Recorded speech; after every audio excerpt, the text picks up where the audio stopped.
میں اس وقت 7 سال کا تھا جب ہم خیرپور سندھ سے کراچی منتقل ہوئے ابا امی کے ساتھ.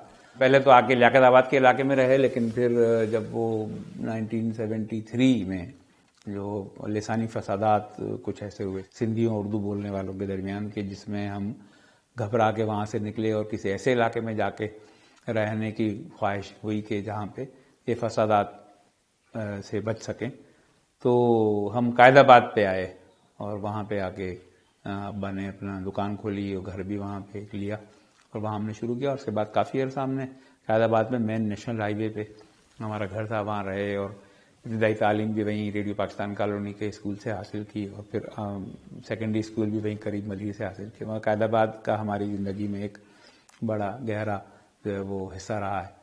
تو وہاں جو ہمارا گھر جس جگہ تھا اس کے قریب چھوٹی سی خلد آباد کی مارکیٹ کہلاتی تھی، وہ ہوتی تھی، اور وہیں ابا کی دکان بھی تھی اور وہیں باقی دکاندار بھی آگے پیچھے ان سب سے دوستیاں ہو گئیں. وہ سب ہمارے ماموں چچا ہو گئے اور ہم ابا کی دکان پہ بیٹھتے تھے اور ان کی دکانوں پہ بھی جاتے تھے، وہ بھی میں اپنے بچوں کی طرح سمجھتے تھے. تو وہاں ایک پرچون کی دکان ہوتی تھی جو مالک ان کے ہوتے تھے تلو بھائی. تو تلو بھائی جو ہے وہ ان کا اصل نام تو بیچارے مرحوم کا ہوتا تھا طالب حسین، لیکن وہ طالب حسین سے پتہ نہیں کب جوانی میں یا لڑکپن میں تلو بھائی ہو گئے اور پھر ساری عمر وہ تلو بھائی رہے. وہ رہتے تو ملیر سعود آباد جناح اسکوائر پہ تھے اور روزانہ آتے تھے، اور وہ راشن شاپ بھی ہوتی تھی اس زمانہ، راشن شاپ کارڈ پہ چیزیں ملا کرتی تھی، وہ راشن شاپ بھی تھی اور پرچون کی دکان پہ. تو ہمارے گھر کا سارا سودا ان کے دکان سے آتا تھا، اور ہماری جو کہ ابا کی ٹیلرنگ کی دکان تھی تو تلو بھائی کی جو ہے وہ کپڑے سارے وہ ہمارے ابا کے ہاں سلنے کے لیے آتے تھے. تو ہم اکثر ان کی دکان پہ جاتے تھے، چیز بھی ملا کرتی تھی. تو اس زمانے میں یہ جو گھی ہوتا تھا تو 2-3 قسم کے گھی ہوتے تھے. ایک ڈالڈا گھی ہوتا تھا، ایک تلو ہوتا تھا، اما تلو میں پکا ہمیں صحت مند بناؤ، اور اس طرح 1-2 اور کمپنیاں تھیں.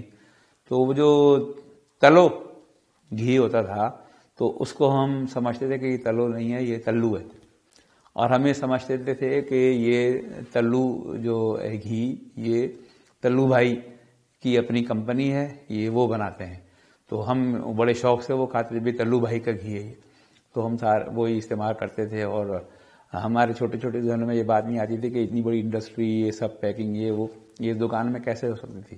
لیکن یہ کہ آدمی چھوٹا، جیسے آدمی گانا جو سن رہا ہوتا ہے اور اس کو گانے کے بول اس طریقے سے ہی سمجھ میں آ رہی تھی، اس اپنے بول بنا لیتا ہے وہ، اور جب وہ گنگناتا ہے کوئی قریب سے سنے تو وہ پتہ چلتا ہے کہ وہ پتہ نہیں کیا گنگنایا جا رہا ہے. طرز وہ حالانکہ وہی ہے جو محمد رفیع کی یا مہدی حسن کی یا نور جہاں یا لتا کی ہے، طرز وہ ہوتی ہے، لیکن وہ الفاظ اس کے اپنے ہوتے ہیں.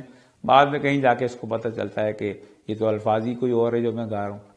تو ہم بھی جو ہے وہ تلو گھی کو تلو بھائی کا گھی سمجھ کے ایک عمر تک ہم استعمال کرتے رہے. جب بڑے ہوئے تو پتہ چلا کہ تلو تو ایک بہت بڑی کمپنی ہے اور پاکستان کی ساری مائیں وہ تلو میں پکاتی ہیں.